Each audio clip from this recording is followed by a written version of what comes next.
This is the Audi RS3 we bought not too long ago, a car most people would have written off the second that they saw this front end. Heavy damage, deployed airbags, and a massive question mark hanging over the entire build. When we picked it up, it was clear this wasn't going to be a simple bumper swap and scented type of job. This thing took a real hit, and we still don't know what's actually hiding underneath all of this. Because the damage didn't just stay on the outside, the interior had to come completely apart due to the airbags, steering wheel airbag, knee airbag, seats out, curtain airbags. What once felt like a complete car turned into a shell pretty fast. But in the last video, we changed that. We brought the inside back to life, panel by panel, airbag by airbag, and now the interior is fully reassembled, clean, and finally feeling like a proper RS3 again. But while the inside looks factory refreshed, the outside is still telling a very different story. This entire front end took a huge hit, and we still don't know how deep the damage actually goes. So in this video, we're starting where all the real questions begin. We're stripping down the entire front end. Every damaged part is coming off, and we're going to find out what's actually hiding underneath all this. Is it just cosmetic, or is it also structural damage like this chassis leg right here? And then also the biggest question, does this engine even start, or does it also have to come out? Today we're taking control of the front end and finding out what this RS3 is actually hiding. And we have three major problems in the front, and the first one being is that the belt is completely loose of the engine, which is on the side right here. Number two is that this chassis leg is bent inwards. And number three is that this front under tray, which Copart gave us with the car, is full of random fluids and oil, which no one really wants to see. So this is also a huge problem, which we don't know the answer to yet. There's so many different possible ways that you could explain what really happened to this car, which we don't know, which we'll find out later once we dig further into this car, what these fluids actually are, or potentially also oil. Number one being that it could just be the coolers on the bottom, because most of them are broken, that they lost coolant, and that this is just coolant on here, which kind of hopefully would be the best result. Or it could be refrigerant from the AC, or worst case scenario, it could have something to do with the engine block and the engine losing oil, which would be the worst outcome. But this is exactly what we're going to find out today. And how we're basically tackling this is taking piece by piece off and not the entire front end, which you could probably do, but we do have to find out what parts are broken, which we can reuse. For example, this plastic trim up here, we can reuse also this, and parts for the RS3 aren't really the cheapest, and there's not a lot on the market for some reason. And also, when you look at some cars on Copart, most of them of the RS3 do have most of the damage in the front and crashes in the front, and also in the front right for some reason. Not really too sure why, but even if you look yourself, that's all you will mostly find. That's also why you can't really find secondhand pieces that well, and most of them you do have to order brand new from Audi. Also, if you're new to the channel, our number one rule is to put everything back to where it belongs if you can. And it just makes putting everything back a lot easier, because then you don't have to go and look around for the screws and clips or whatever. So we can just go ahead and put everything back. It just really saves a lot of time and effort, but now I'm removing the cables for the hood latches, which are just clipped in, and then I can slide them right out. The top piece of the intake air guide is also just clipped in and can be easily removed. Now onto the horn, or what used to be a horn at least. Right now it's more of a decorative pancake. Alright, quick moment of silence for the horn, not like it's making any noise anyway. The horn can now rest in peace, and the crash bar can come out next, but we had a bit of a problem with getting this out. The first three screws were very easy to remove, but the last one didn't have any plan on leaving soon, because the thread behind it had come loose and it's now spinning with the boat, even if we hold it down. Then we have all four screws out on this side of the crash bar, and all three on here, and have one more in here, but that one just spins completely, doesn't want to go out because the thread in the back, which is more or less welded onto the chassis leg, is loose and just spinning with the bolt as well. So we loosen this side so that we can maybe bend this one around a little bit to get tension on it, but we'll have to see. And yeah, that didn't last that long because the thread would still spin, so we had to get the Dremel out and cut it out completely.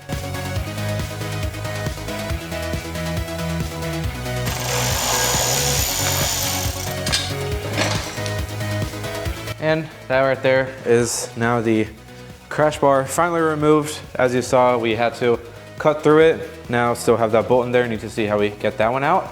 So finally got it out, and now have way more access to the rest of the car. And I think right now is also a good time for you guys to like, subscribe. It's super important for our channel right now. It's what YouTube wants to see. They want you guys to tell them that you guys like our content and our channel. So make sure to like, subscribe, and let's continue. But this crash bar took a huge hit and is beat up pretty badly.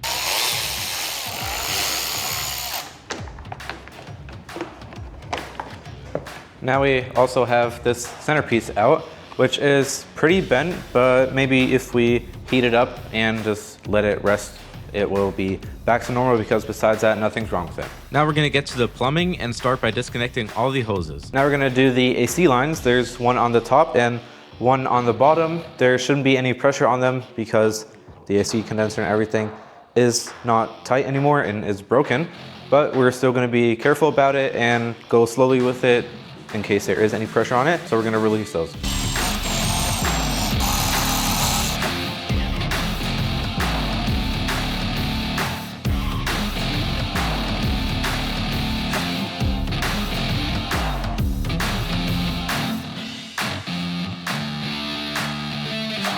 Now after disconnecting all the lines, the only thing that's left is the big plug for the fan and then 2 more screws. The cooling pack is now completely removed from the front, and we can now see way more damage. And we're hoping that we can maybe save some parts from this, because parts are really expensive for the RS3, especially the radiators. And just like that, we got the entire cooling pack out in one piece with the top piece of the frame, and then also the bottom piece, which is completely broken off. And we already did find a couple of damages, but first we are going to take off these corner pieces right here, which just have one screw on each side with the hood locks right here, so these are out the way. First we open this little box, then we remove the cables, and then we can take off the corner pieces with the locks.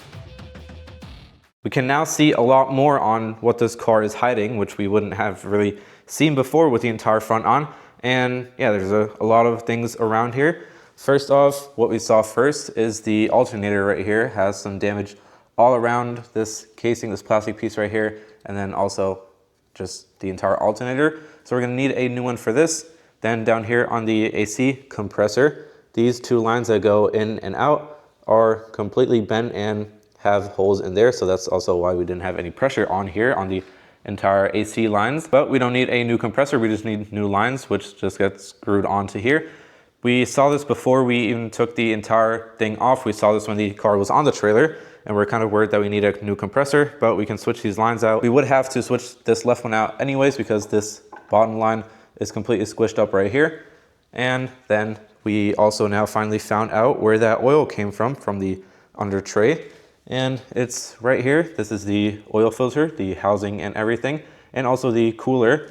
Right here, we have a crack, which kind of goes all the way around here. And yeah, this is one big plastic piece, which goes all the way up here, and with the entire cooling system in there. This part is fine, but just the entire plastic piece, which bolts onto the engine itself, is cracked right here. So that's, again, where the oil came from. The crack goes all the way in the back right here. So we luckily found where the oil came from. At least this is what we found. And I think this is way better than finding a hole in the block, definitely. So that's most of the major things that we found. And we also just flipped around the entire cooling pack with the fans. And we sadly found out that the fans also have damage right here, completely through, and also right here to the fan. So also need a new one of these. These aren't really the cheapest parts. In general, as I said before, RS3 doesn't have cheap parts, but this specifically is also not that cheap. And also 2 reasons why we can't even start this engine as of right now. And one being, as I said, the oil cooler and everything, the housing of the oil filter is cracked, so we don't want to start it with that being like that. And then also this chassis leg, and you're probably wondering what the chassis has to do with it. And it is, as I said at the start, the belt is completely loose, and that is because the chassis leg squished onto the pulleys, and not really too sure if the pulleys are damaged or not, but the belt definitely is off, and it's completely tight space in there. Even if we would put the belt on in some way, I don't really think that it would run properly. So we now know a little bit more about the car. After taking the lines off, we definitely want to make sure that we don't get any dirt in the compressor, so that's why we stuck a little towel inside of it.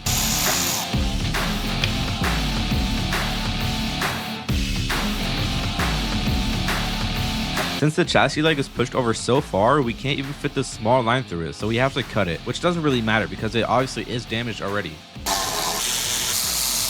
The alternator is coming out as well because, as I showed you before, it is damaged, and we also want to see the damage of the chassis leg. The alternator is now out as well, and besides the housing, it actually looks pretty good. The pulley and everything also works good. Now we can also see a little bit more on the chassis leg. Now we have a way better view of the inside of the chassis leg here, and here we can see where it completely folded up right here and is together.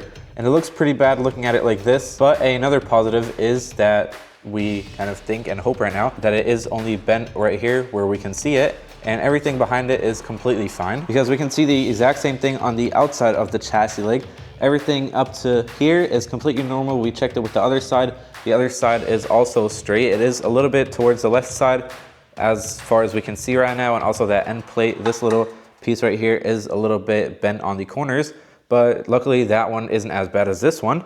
And comparing it like this one all the way up to here where it actually has that bend and twist, it is fine, we hope, and we also don't have any measurements because Audi doesn't want to give them to us. And we can also see why the belt is off and ripped, because as I said, the chassis leg is on the pulley, and here is one of the pulleys where it's completely on. This one is bent, but the entire bracket for it only has 2 bolts right here, so this is also another piece that we need to order new.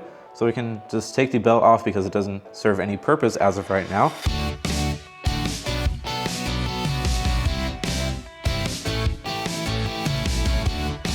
And then we can also take the AC compressor out because it's just kind of hanging there, and it will just give us a lot more room in the future when we are working on this chassis leg.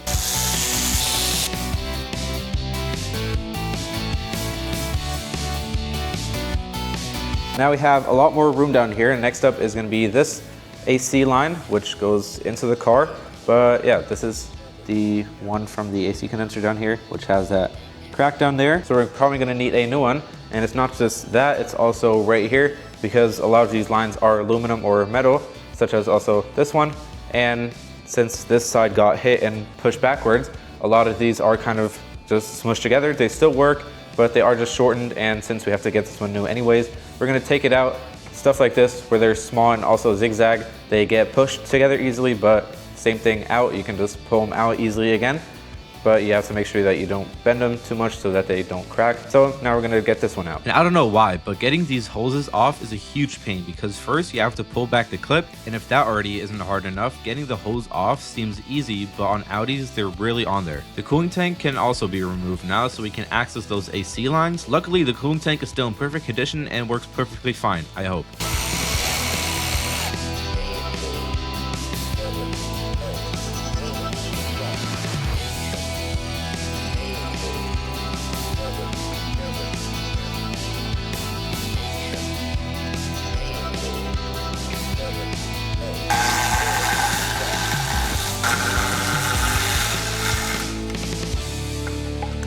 Now I'm unclipping the wiring harness from the right side so that it's out the way. Then we have 2 ground wires, and then we have the harness out of our way. Now we just took a lot of damaged parts off. We have that wiring harness out the way so that we have a lot of room to work on here. That plastic piece, which is for that auxiliary cooler right here, the kind of holder which was left on it, took that off.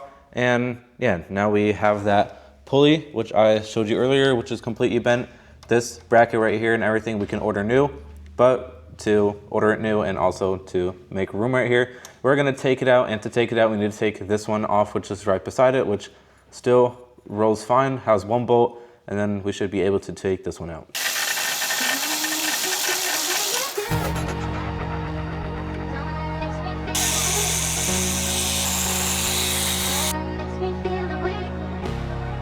The pulley is now out, and here we can actually see how bent up this thing actually is. So we definitely need a new one of this. And now we're gonna also take that charge pipe off, because that one is also bent on the bottom. Because it is a hard plastic one, but on the bottom it should be more or less round. It is kind of just completely squished together. We have a glove on here so no dirt goes in there, because that is the side that goes into the engine. Yeah, now we're gonna take it off. 1 nut down here, 1 hose clamp up here, and then it should slide off. And then we might also consider putting an upgraded one up here.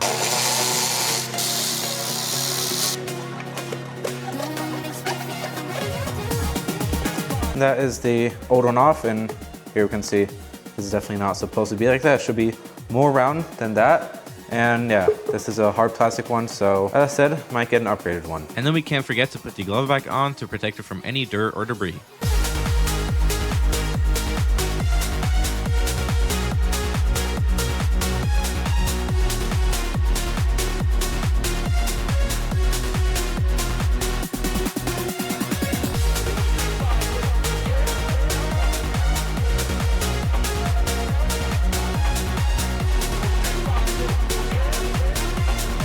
So that's where we're at. The entire front end is officially off of the car.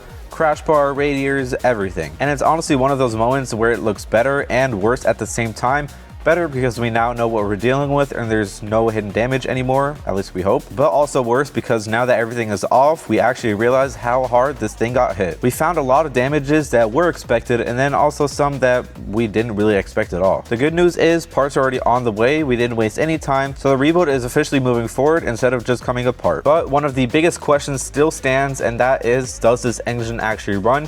And do we have to take it out of the car? And that's going to be a wrap on this week's video. I hope you guys enjoyed it. Make sure to like and subscribe and turn on the post notification. Drive safe and stay tuned.